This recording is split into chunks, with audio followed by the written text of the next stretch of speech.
بسم اللہ الرحمن الرحیم اللہم صلی علی محمد وعلی آل محمد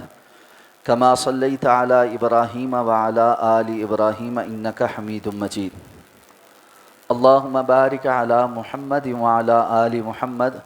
کما بارکت علی ابراہیم وعلی آل ابراہیم انک حمید مجید عن ابن کعب بن مالک عن ابیہ رضی اللہ عنہما ان رسول اللہ صلی اللہ علیہ وسلم حجر علی معاذ مالہ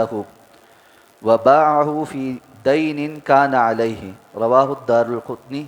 وصححہ الحاکم واخرجہ ابو داود مرسلا ورجح ارسالہ۔ ابن کعب ابن مالک اپنے والد یعنی حضرت کعب بن مالک رضی اللہ تعالیٰ عنہ سے بیان کرتے ہیں کہ جناب نبی کریم صلی اللہ علیہ وسلم نے حضرت معاذ بن جبل رضی اللہ تعالیٰ عنہ پر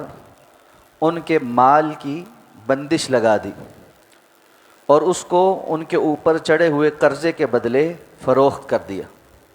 اس حدیث کو امام دار قطنی نے روایت کیا اور امام حاکم نے اس کو صحیح کہا ہے۔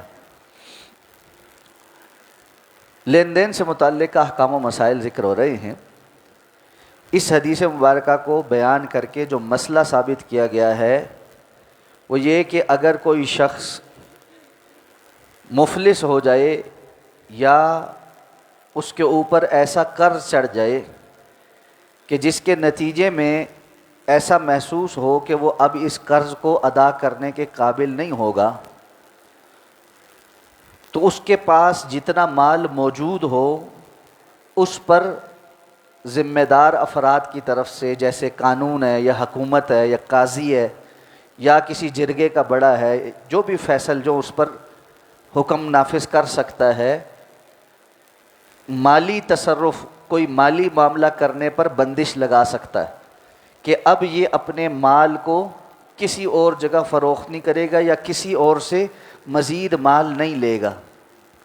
رسول اللہ صلی اللہ علیہ وسلم نے حضرت معاذ بن جبل رضی اللہ تعالیٰ عنہ پر یہ بندش لگائی، اور وجہ یہ تھی کہ ان پر بہت سا قرض چڑھ گیا تھا، تو آپ نے ان پر مزید خرید و فروخت کرنے سے پابندی لگا دی، اور جو مال ان کے پاس تھا اس کو فروخت کر کے ان کا جو قرضہ تھا اس کو ادا کیا۔ بسا اوقات ایسا ہوتا ہے کہ کوئی بندہ لین دین کے معاملے میں ایسے گرداب میں پھنس جاتا ہے کہ وہ پھر مزید اگر مالی لین دین کرے گا تو اور مقروض ہوتا چلا جائے۔ اس لیے ایسے میں ضروری ہوتا ہے کہ اس کے اس تصرف پر، اس کے اس اختیار کے اوپر پابندی لگائی جائے۔ یہاں پہ ایک اور بات بھی سمجھ لینی چاہیے کہ ہمارے ہاں اگر کوئی بندہ مالی طور پر مفلس ہو جائے تو ہم اس کی ہر قسم کی خیر کی نفی کر دیتے۔ کسی کو کاروبار میں کوئی نقصان ہو گیا یا وہ مقروض ہو گیا، قرض کے بوجھ تلے دب گیا، تو ایسا معاشرے میں رویہ بن جاتا ہے کہ یہ بندہ بالکل ہی بیکار ہے، اس کے اندر کوئی خیر ہے ہی نہیں۔ حضرت معاذ بن جبل رضی اللہ تعالیٰ عنہ بڑے کبار صحابہ میں سے،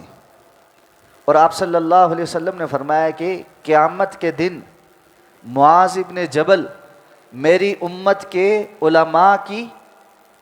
قیادت کرتے ہوئے حشر کے میدان میں آئیں گے، اور امت میں کتنے بڑے بڑے علماء ہیں، لیکن ان سب کی قیادت حضرت معاذ بن جبل رضی اللہ تعالیٰ عنہ کریں۔ اور اسی طرح اللہ کے رسول صلی اللہ علیہ وسلم نے ان کو اپنی زندگی کے آخری ایام میں یمن کی طرف داعی بنا کر بھی بھیجا اور یمن کی والی بنا کر بھی بھیجا، یعنی اتنی اہم ذمہ داری ان کے سپرد کی۔ لیکن یہی معاذ ابن جبل ہیں کہ جب وہ اپنی ذاتی زندگی میں کاروباری معاملات میں کچھ تصرف کر بیٹھے تو ایسا قرض چڑھ گیا کہ آپ نے ان کے مالی معاملات پہ پابندی لگا دی اور ان کا مال بیچ کر ان کا قرض ادا کروایا۔ تو ایسا ہو جاتا ہے کہ کوئی بہت اچھا بندہ بھی، خیر خواہی والا بندہ بھی مالی معاملات میں بسا اوقات کسی ایسی ڈیل کی وجہ سے یا کسی سودے کی وجہ سے یا کسی اور عوامل کی وجہ سے، کسی کے دھوکے فراڈ کی وجہ سے ایسے بوجھ تلے آ جاتا ہے کہ وہ مقروض ہو جاتا ہے اور پھر وہ مفلس کی کیٹیگری میں آ جاتا ہے۔ لیکن اس کا معنی یہ نہیں ہوتا کہ اس کے اندر کوئی خیر باقی نہیں رہی اور اس سے کسی قسم کے زندگی میں کوئی خیر کا کام نہیں لیا جا سکتا۔ تو ہم نے کسی انسان کی کامیابی کا ایک تصور جو ذہن میں بنا لیا ہے یا معاشرتی طور پر جو معیار بنا لیا ہے کہ اس کے پاس پیسہ ہے تو وہ کامیاب ہے، اگر پیسہ چلا گیا ہے تو وہ ناکام ہے، یہ ایک ایسا معیار ہے جس کی شریعت میں کوئی گنجائش نہیں۔ اور کبار صحابہ کرام کی زندگی ہم دیکھتے ہیں تو وہ عمومی طور پر مفلسی والی تھی، اس لیے وہ بڑے خیر والے لوگ ہونے کے باوجود دنیاوی معاملات میں اس معیار پہ نہیں تھے جو ہم نے بنا لیا۔ حضرت ابو ہریرہ رضی اللہ تعالیٰ عنہ کس قدر عظیم الشان صحابی ہیں اور علم کے معاملے میں، اور خاص طور پہ رسول اللہ صلی اللہ علیہ وسلم کی حدیث کو بیان کرنے یاد کرنے کے معاملے میں سب سے زیادہ اللہ کے رسول صلی اللہ علیہ وسلم کی حدیثیں یاد کر کے آگے امت تک پہنچانے والے۔ لیکن بسا اوقات ایسا وقت بھی آیا کہ بھوک اور پیاس کی وجہ سے بے ہوش ہو کے گر پڑتے تھے، تو ایسا بھی ہوتا ہے۔ اس لیے یہ سمجھنا چاہیے کہ کچھ لوگوں میں خیر بہت ہوتی اور دنیاوی معاملات میں ان کی کچھ تصرفات ایسے ہو جاتے ہیں کہ جو عام بندے کی نظر میں کھٹکتے ہیں،